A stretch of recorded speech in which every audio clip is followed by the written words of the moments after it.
오늘 말씀의 제목은 회의빌의 천국 시민입니다.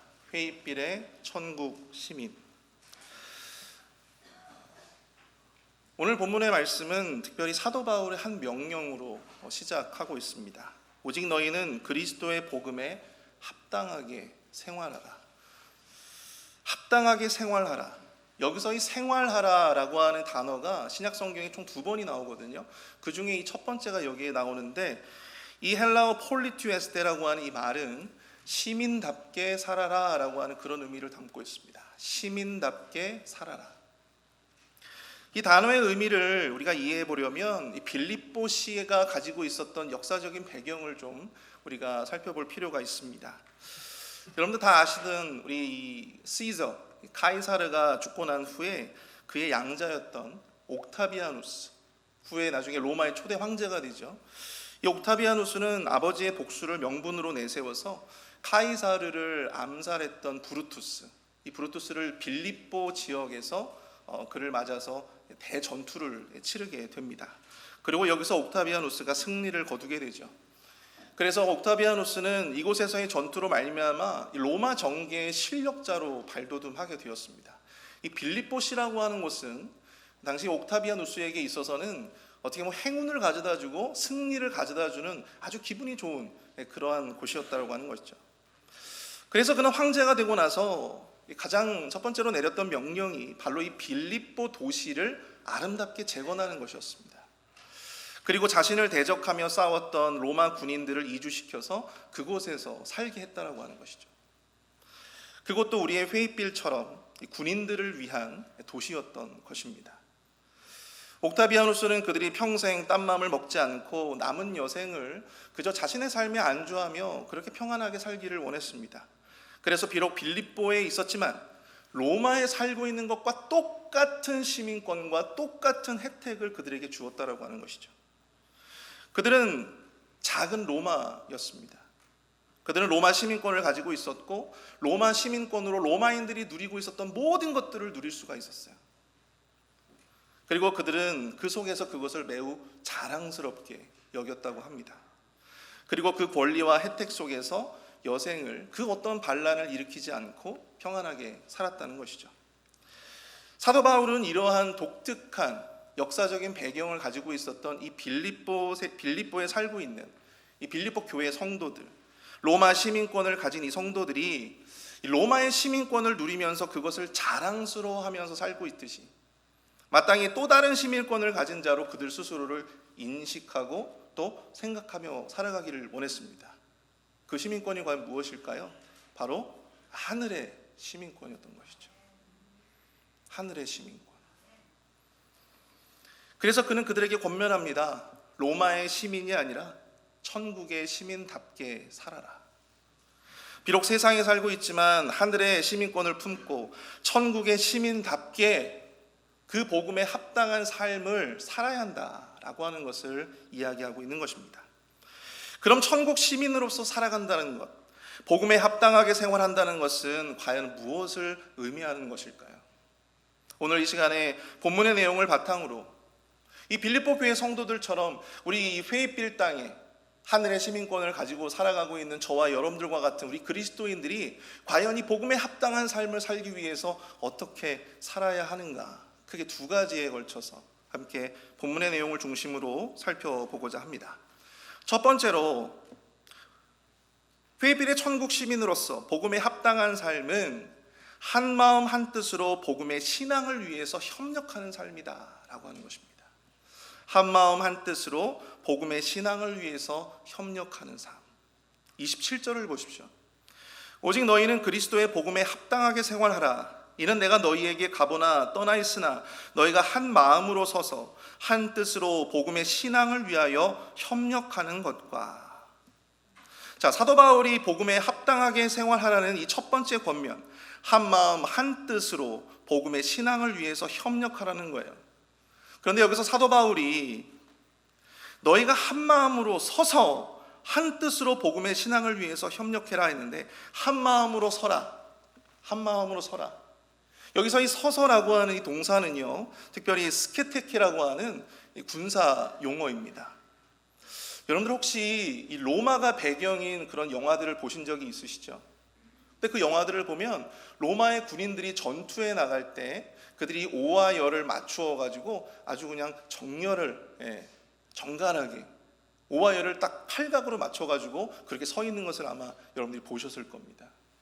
그때 각각의 군인들이 서로의 어깨와 어깨를 마주하고 오와 열을 맞추어 그 자리를 지키고 있는, 그 자리를 지켜 서고 있는 바로 그 행위, 그것을 스케테케라고 이야기를 하는 거예요. 근데 그것을 사도 바울은 이 로마의 진법을 누구보다도 잘 알고 있을 만한 전직 군인들이었던 바로 이 빌립보 교회 성도들에게 이야기하고 있다라고 하는 것이죠. 한 마음 한 뜻으로 서서 복음의 신앙을 위해 협력하라. 그리고 그 한 마음 한 뜻으로 선다라고 하는 것이 과연 어떠한 의미를 이야기하고 있는지를 우리 2장 2절부터 4절까지의 내용들을 통해서 확장시켜 나아가고 있어요. 우리 2절부터 4절까지의 내용들을 한번 보겠습니다. 마음을 같이하여 같은 사랑을 가지고 뜻을 합하며 한 마음을 품어 아무 일에든지 다툼이나 허용으로 하지 말고 오직 겸손한 마음으로 각각 자기보다 남을 낮게 여기고 각각 자기 일을 돌볼 뿐더러 또한 각각 다른 사람들의 일을 돌보아 나의 기쁨을 충만하게 하라. 아멘. 사도 바울은 한 마음 한 뜻으로 복음의 신앙을 위해서 협력하는 그 길에 대해서, 그 적용점에 대해서 이야기를 하고 있어요. 근데 가장 먼저 같은 생각과 같은 사랑을 가지라는 것입니다. 같은 생각과 같은 사랑을 가져라. 여러분 2절을 보시면 마음을 같이하여 같은 사랑을 가지고 라고 되어 있는데요, 여러분이 원문을 정확히 보시면 이 같은 것을 마음을 같이하라 라고 하는 그 말이 같은 것을 생각하라 라고 하는 그런 의미예요. 사람이 같은 생각을 하고 사람이 같은 사랑을 가진다라고 하는 것이 무슨 말일까요? 여러분 저나 여러분들이나 각각 개인의 생각이 있고 또 사랑에도 각각이 추구하는 그 사랑의 방식이 따로 존재하지 않습니까? 그런데 우리가 같은 생각을 하고 또한 같은 사랑을 한다라고 하는 것이 과연 무슨 의미일까? 여기서 말하고 있는 같은 생각, 같은 사랑, 그것은 바로 하나님의 생각, 하나님의 사랑을 의미한다라고 하는 것입니다. 여러분 고기도 먹어본 사람이 먹을 수 있고요, 또 사랑도 받아본 사람만이 할 수 있는 거예요. 여러분 우리가 유년 시절이 굉장히 중요하다고 하잖아요.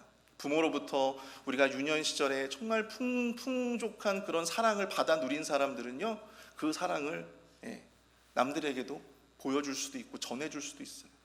근데 그 사랑을 받아보지 못한 사람들은 어떡합니까? 사랑이 어려워요. 그 사랑을 보여주고 사랑을 섬겨주는 것이 어렵습니다. 왜? 받아본 적이 없어요. 사랑도 받아본 사람이 실천할 수 있는 것입니다. 그런데 오늘 바로 이 사도 바울이 빌립보 교회 성도들에게 하나님의 마음으로, 하나님의 뜻으로, 하나님의 사랑으로 한 마음 한 뜻으로 서라고 하는 이 말씀은 결국 모든 그리스도인들은 다 하나님의 사랑을 누려본 경험이 있는 거예요. 믿으십니까? 저와 여러분들 모두가 하나님의 사랑과 하나님의 그 말씀을 받고 하나님의 사랑을 누려본 경험이 있어요, 없어요? 다 있잖아요. 우리를 위해서 하나님의 아들 예수 그리스도를 하나님께서 십자가에서 죽이시고 제물 삼아 우리를 구원케 해주신 거, 여러분 그 은혜를 우리가 다 입고 있잖아요. 이미 우리가 그 사랑을 맛보고 이미 우리가 그 하나님의 마음을 우리가 깨달아 알고 있기 때문에 여러분 하나님께서 우리에게, 사도 바울이 이렇게 요구하고 있는 겁니다. 한 마음 한 뜻으로, 같은 마음과 같은 사랑으로. 여기서 우리는 이 한 마음 한 뜻으로 선다라고 하는 것, 이것에 대한 이 하나됨의 중요한 원리를 우리가 깨닫게 되어지는데요, 자, 우리 주님이 원하시는 하나됨이라고 하는 것이 과연 무엇일까? 그것은 바로 다양함 속의 조화라고 하는 것입니다. 다양함 속의 조화. 여러분 2절의 말미를 한번 보세요. 2장 2절 말씀의 말미를 보시면 뜻을 합하여 한 마음을 품어라고 되어 있습니다. 뜻을 합하여 한 마음을 품어. 자, 우리의 하나됨은요, 각각의 뜻은 다르지만 우리 각자가 가지고 있는 어떤 뜻은 다르고 생각도 다르고 마음도 다르고 또 사랑도 다르지만 그럼에도 불구하고 그 뜻을 어떻게 하는 거예요? 합하는 거예요. 합하는 거예요.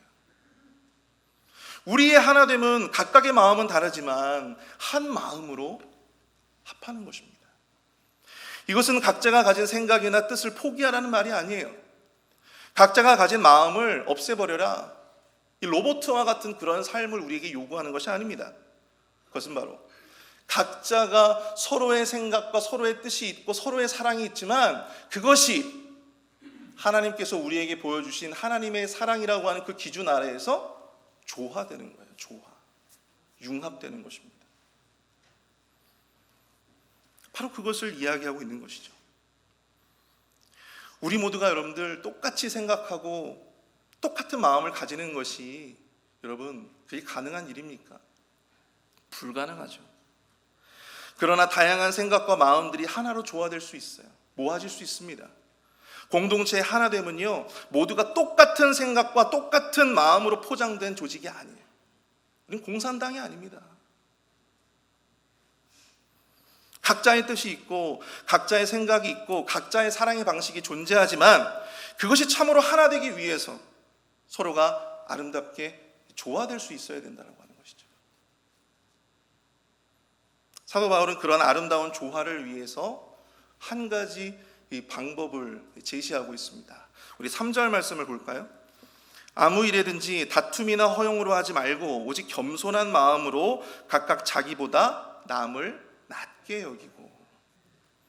다툼이나 허용으로 하지 말고 오직 겸손한 마음으로 각각 자기보다 남을 낮게 여기라.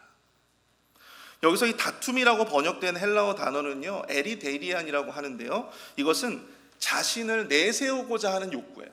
자신을 내세우고자 하는 욕구. 또한 이 허영이라는 단어는요, 성경에서 자기를 높이고 자기의 영광을 구하는 그런 사람들을 지칭할 때 사용되어지는 말입니다. 공동체의 하나됨, 그 아름다운 조화를 위해서 사도 바울이 요구하는 건요, 자신을 내세우고 싶은 욕구, 또한 헛되이 자신을 막 높이고자 하는 그런 마음들을 내려놓고 오직 무엇을 가지라고 합니까? 겸손한 마음을 가지라는 거예요. 근데 여러분, 당시에 이 헬라 문화권에서는요, 이 겸손이라고 하는 이 단어, 겸손이라고 하는 가치가 사람들이 매우 기피하고 또 사람들이 굉장히 부정적으로 생각하는 그러한 말이었습니다. 당시 헬라의 문화는 어떻게 해서든 자기가 돋보여야 했어요. 자기의 말이 돋보이고 자기의 사상이 돋보이고 자기의 논리가 돋보여야만 했습니다. 그래서 여러분들 주장했던 게 뭐예요? 그래서 나온 것들이 뭐예요? 수많은 철학가들과 수많은 이 수사학이 바로 거기에서 발전하지 않았습니까? 어떻게 하면 내 말을 조리 있게 더 나를 돋보이도록 그렇게 내 주장을 할 수 있을까? 어떻게 하면 내 사상과 내 생각을 더 발전시켜 나아갈 수 있을까? 거기에만 골몰했던 사람들인데, 그런 사람들에게 이 겸손이라고 하는 말은요, 단순히 비자유인이나 노예들에게나 해당되어지는 그런 부정적인 말들이었다라고 하는 것입니다. 그런데 바로 그들이 그토록 부정적으로 생각하는 이 겸손을 다름 아닌 이 사도 바울이 빌립보 교회 성도들에게 그것을 요구하고 있다라고 하는 것입니다. 그리고 그 겸손의 마음의 실천을 이것으로 요구하고 있는데요, 각각 자기보다 남을 낮게 여기라. 각각 자기보다 남을 낮게 여기라. 우리가 생각하는 겸손의 이미지는 무엇입니까? 아까 제가 말씀드린 것처럼 알아도 모르는 척, 할 수 있어도 할 수 없는 척, 잘해도 못하는 척, 조금 뒤로 설금설금 빼는 게 그게 겸손의 이미지잖아요. 주님이 우리에게 원하시는 겸손이라는 것은요, 바로 이런 세상의 겸손과는 달라요. 그것의 핵심은 나보다 남을 낮게 여기는 마음입니다. 나보다 남을 낮게 여기는 마음. 이 마음이 있어야 비로소 우리는 한 마음 한 뜻으로 이 아름다운 조화를 이루어갈 수 있는 공동체가 될 수 있다라고 하는 것이죠. 근데 여러분, 왜 공동체가, 왜 교회가 하나 되지 못합니까? 예전에 저에게 목회를 가르쳐 주셨던 그 스승 목사님께서 저희들에게 입버릇처럼 말씀하셨던 말씀이 있었어요. 교회가 어려운 것은 죄인들 때문이 아니야. 교회가 어려운 것은 의인들 때문이야. 이게 무슨 말입니까? 다 내가 옳다고 주장하는 사람들이 있는 거야. 다른 사람들은 다 틀렸고 다 내 말만 옳아. 내 말만 정답이야. 내 생각만 최고야. 내 말이 가장 합리적이고 내 생각이 가장 최고의 대안이 될 수 있어. 정답이야. 그렇게 생각하는 의인들. 근데 중요한 건 사도 바울은 자신보다 남을 더 낮게 여기라고 겸손의 마음에 실천을 우리에게 요구하고 있다고 하는 것이죠. 지난 늘푸른 대학에서 지난달에 켄터키 노아의 방주를 우리 성도님들께서 기도해 주셔서 아주 은혜 가운데 잘 다녀왔었습니다. 사실 그 여행을 준비하면서 저와 우리 김주현 목사님 서로 준비하면서 정말 많은 걱정이 있었어요. 그 너무나 먼 거리였기 때문에 어르신들이 그 힘든 여행을 잘 견디실 수 있을까? 아프신 분은 없을까? 또 이 먼 거리를 이렇게 운전해 가면서 우리 교회 버스를 가야 되는데 이거 어렵지는 않을까? 차는 괜찮을까? 이런 별의별 생각들을 막 하게 되었죠. 그런데 막상 여행길에 오르고 나니까 그 모든 것이 다 기우였다라고 하는 것을 경험할 수가 있었습니다. 그 많은 어르신들 가운데서 단 한 분도 입술로 이 여행 왜 이러냐, 다시는 두 번 다시 가지 말자, 이게 자는 데가 이게 도대체 뭐냐, 이게 밥이 도대체 왜 이러냐 하시는 분이 단 한 분도 없었다라고 하는 것입니다. 하지만 운전하는 교역자들 수고한다고, 너무 고맙다고, 이런 여행에 우리를 데리고 와줘가지고 너무너무 고맙다고, 그런 분들은 많이 계셨는데 여러분, 원망불평하시는 분 단 한 분도 없었어요. 이건 정말이에요. 근데 여러분, 그분들이 정말 이 원망하고 불평할 거리가 없었겠습니까? 생각 한번 해보세요. 정말 그게 없었겠어요?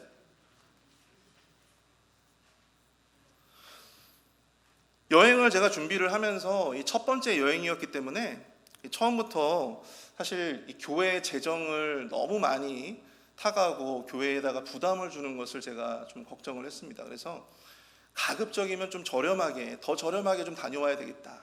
그래서 식사는 사실 어르신들이 또 식사 문제는 또 예민하잖아요. 그래서 식사는 저희가 양보할 수가 없었어요.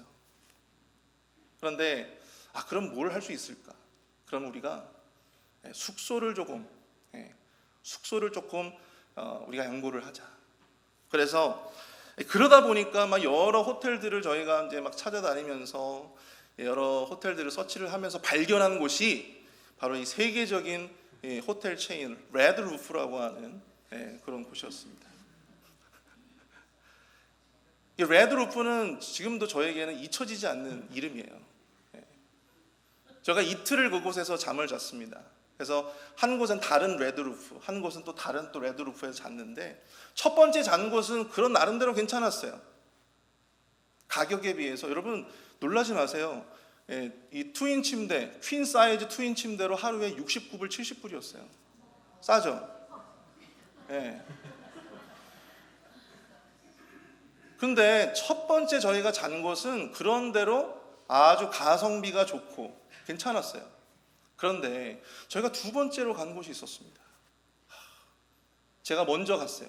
제가 먼저 딱 문을 열고 들어가니까 벌써 로비에서부터 이 카페에서 담배 냄새와 온갖 그 쩐내가, 이거 큰일 났다. 그래서 김준영 목사님을 불렀습니다. 목사님 어떡하지? 이거 큰일 났다. 이거 어르신들이 여기서 못 자겠다고 하시면 어떡하지?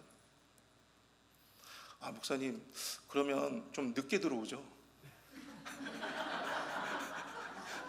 1시간이라도 이 숙소에 좀 덜 계시도록. 그래서 저희가 아주 멀리 식사를 하러 갔습니다.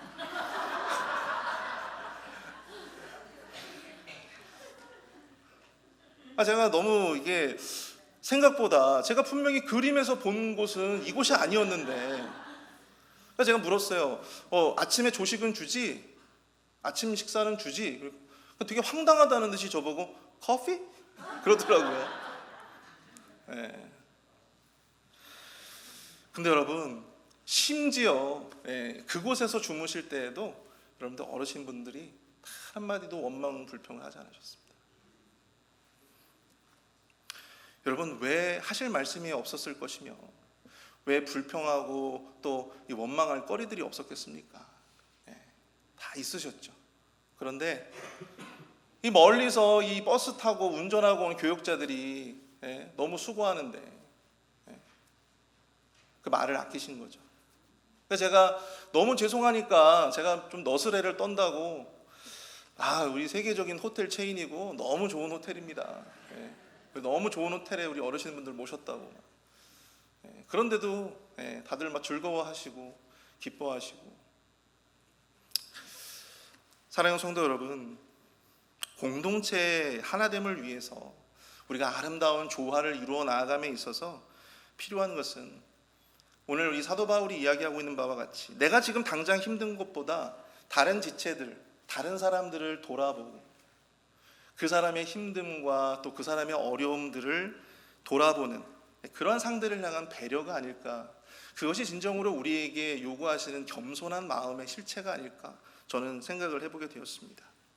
조용하고 평범하고 또 눈에 잘 띄지도 않고 자신의 생각이나 주장을 잘 앞세우지도 않지만 자신의 자리에서 이 공동체의 조화와 공동체 하나됨을 위해서 노력하시는 우리 어르신분들과 같은 많은 성도님들이 우리 교회에 있음을 저도 확인해 볼 수가 있었습니다. 그것이 진정한 겸손의 마음이고 그 마음이 있어야 우리는 진정한 아름다운 조화를 이루며 하나됨으로 나아갈 수 있음을 믿습니다. 저는 우리 모두가 그 한 사람 한 사람이 될 수 있음을 믿습니다. 우리 공동체의 하나됨과 아름다운 조화를 위해서 나의 것을 내려놓고 상대를 인정하고 돌아볼 줄 아는, 상대의 어려움과 상대의 수고를 먼저 인정할 줄 알고 또 그것을 또 감사할 수 있는 그런 모습들이 우리 안에 더 있게 되어지기를 축복합니다. 두 번째로 페이필의 천국 시민, 복음에 합당한 삶. 두 번째는요, 이 고난 속에서 두려워하지 않고 은혜의 증거를 찾는 삶입니다. 고난 속에서 두려워하지 않고 은혜의 증거를 찾는 삶. 28절을 보십시오. 무슨 일에든지 대적하는 자들 때문에 두려워하지 아니하는 이 일을 듣고자 함이라. 이것이 그들에게는 멸망의 증거요 너희에게는 구원의 증거니 이는 하나님께로부터 난 것이라.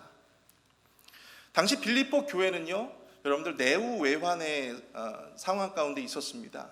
안으로는 우리가 분열의 문제가 있었고요. 또 이 교회 바깥으로는 이 교회를 핍박하는 유대인들과 또 이방인들이 있었잖아요.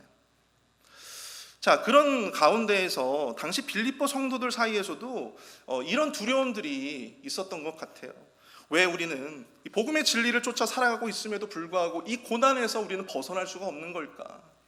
왜 우리의 삶은 여전히 나아지지 않고 왜 우리의 삶은 이렇게 절망적일까?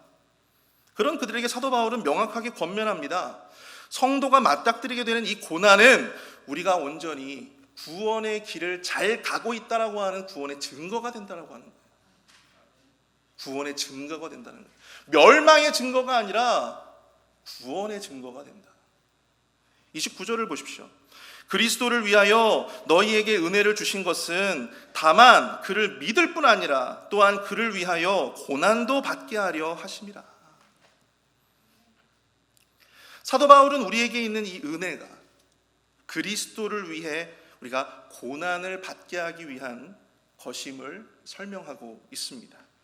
주님이 우리에게 은혜를 주신 목적이, 여러분, 우리 주님이 우리에게 은혜도 주시고 우리에게 복도 주시는 목적은 우리로 하여금 예수 그리스도를 잘 믿게 하려고 하는 것도 있지만 또 다른 목적은 뭐예요?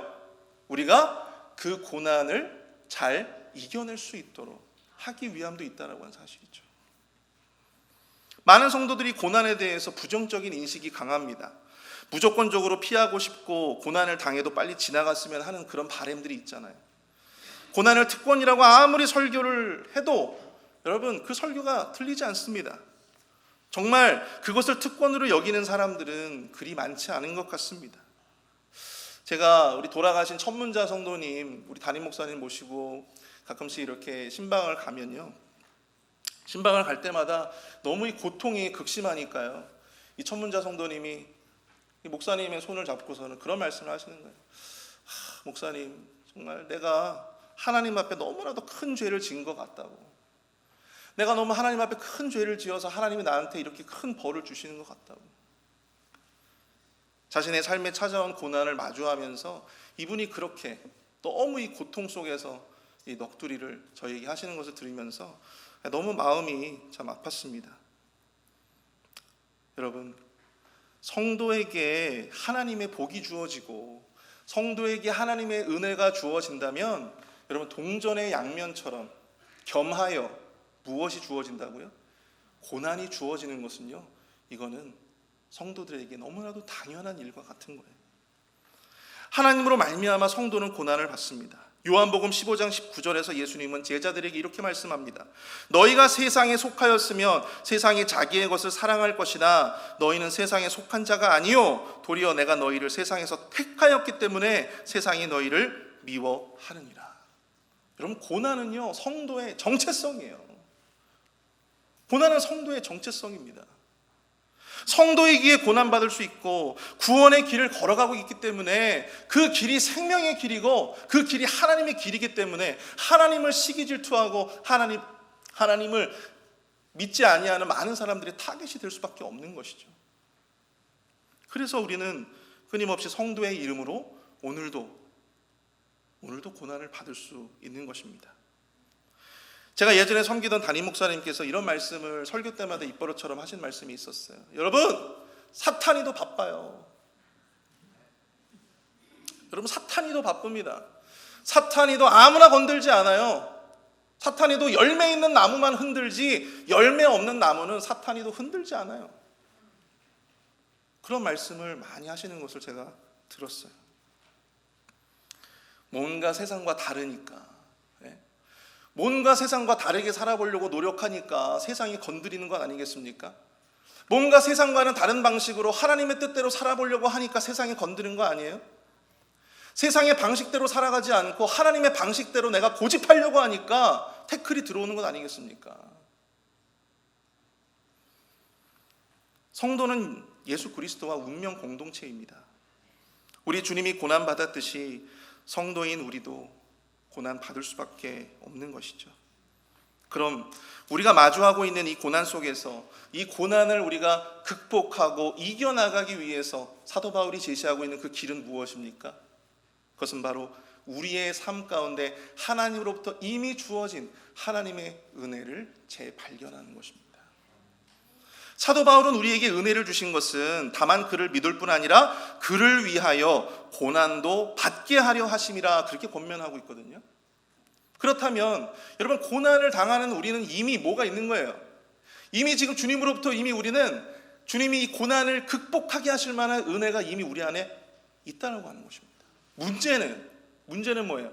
그 은혜를 내가 이미 소유하고 있음에도 불구하고 내가 그것을 깨닫지 못하는 거예요. 발견하지 못하는 것입니다.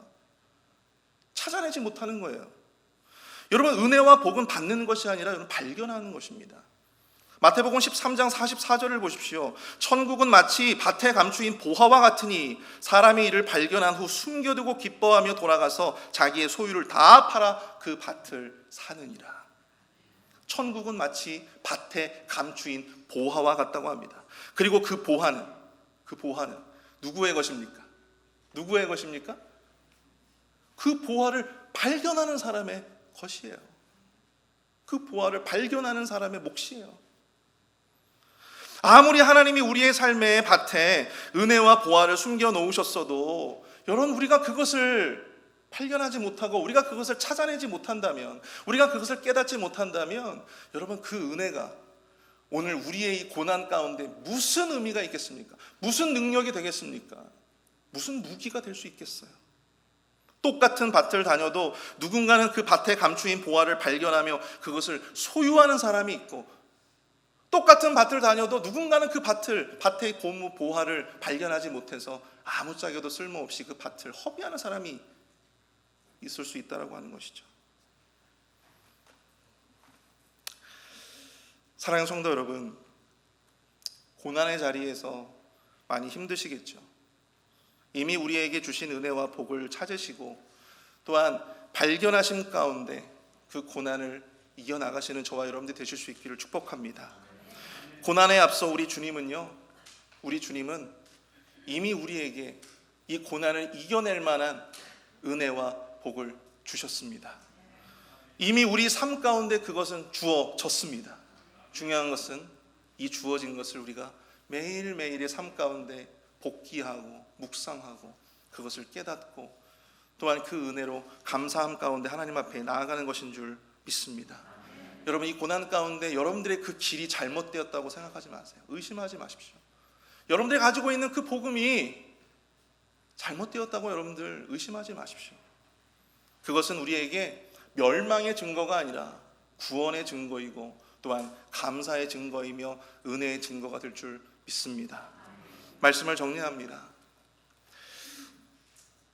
복음에 합당한 삶을 산다라고 하는 것, 우리가 페이필 지역에 살고 있지만 우리 모두가 다 하늘의 시민권을 가지고 이 페이필의 천국 시민으로서 이 땅을 살아가는, 오늘 사도 바울이 제시하고 있는 두 가지의 삶의 방식을 우리는 살펴보았습니다. 가장 먼저 우리는 한마음 한뜻으로 공동체 안에서 하나됨과 조화를 이루기에 여러분들의 삶을 통해 도전하시기를 축복합니다. 이를 위해 나보다 남을 낮게 여기며 아름다운 조화를 이루기 위해서 내 것을 내려놓을 수 있는 힘쓰는 그 삶의 도전이 저와 여러분들 모두에게 있게 되시기를 축복합니다. 마지막으로 계속되어지는 고난의 삶 속에서 여러분들이 걸어가시고 있는 그 길을 의심하지 마십시오. 여러분들이 그 신앙을, 복음을 의심하지 마십시오. 우리 주님을 의심하지 마십시오. 이 고난 속에서 우리에게 베풀어 주신 그 은혜와 복을 온전히 발견하며 오늘도 기쁨 가운데 오늘 하루를, 이 고난의 삶을 온전히 이겨나가시는 저와 여러분들이 되시기를 축복합니다. 우리 시간 모두 자리에서 일어나서 함께 우리 찬양하길 원하는데요, 원하고 바라고 기도합니다. 우리 함께 찬양하겠습니다.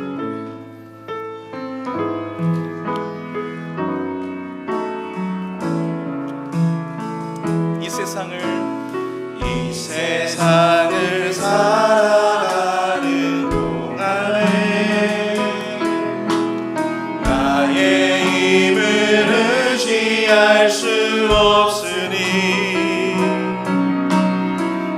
기도하고 낙심하지 말 것은 주께서 참 소망이 되심이라.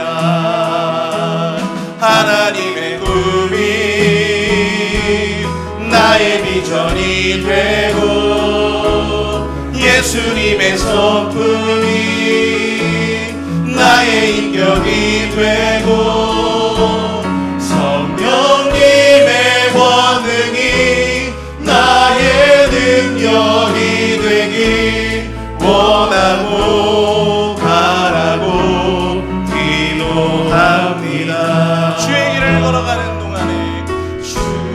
길을 걸어가는 동안에 세상에 것 의지할 수 없으니 감사로 낙심하지 말 것은 주께서 참 기쁨이 되시리라. 하나님의 꿈이 나의 비전이 되고 예수님의 성품이 나의 인격이 되고 성령님의 권능이 나의 능력이 되길 원하고 바라고 기도함. 하나님의 꿈이 나의 비전이 되고 예수님의 성품이 나의 인격이 되고 성령님의 권능이 나의 능력이 되길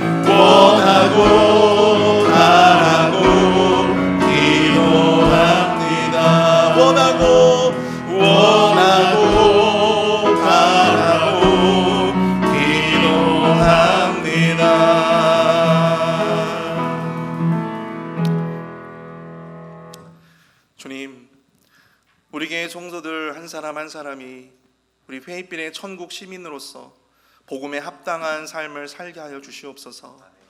우리 각자가 다른 생각이 있고 다른 마음이 있어도 그리스도의 마음으로 기준으로 조화를 이루어 나아갈 수 있는 겸손과 배려가 우리 공동체에 넘치게 하여 주시옵소서.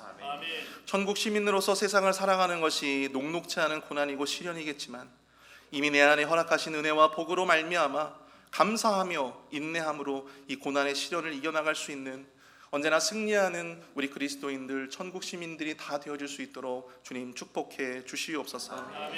육신의 연약감 가운데 고통받고 있는 우리 김상범 성도님과 또 줄기세포 치료 후에 회복 중이신 박문자 성도님, 한영숙 집사님, 또 미스터 드레이크와 미스터 라빈슨, 미스터 카브레라, 미스터 에드윈, 또 김민준 장로님과 박소영 집사님의 눈의 회복을 간절히 기도합니다.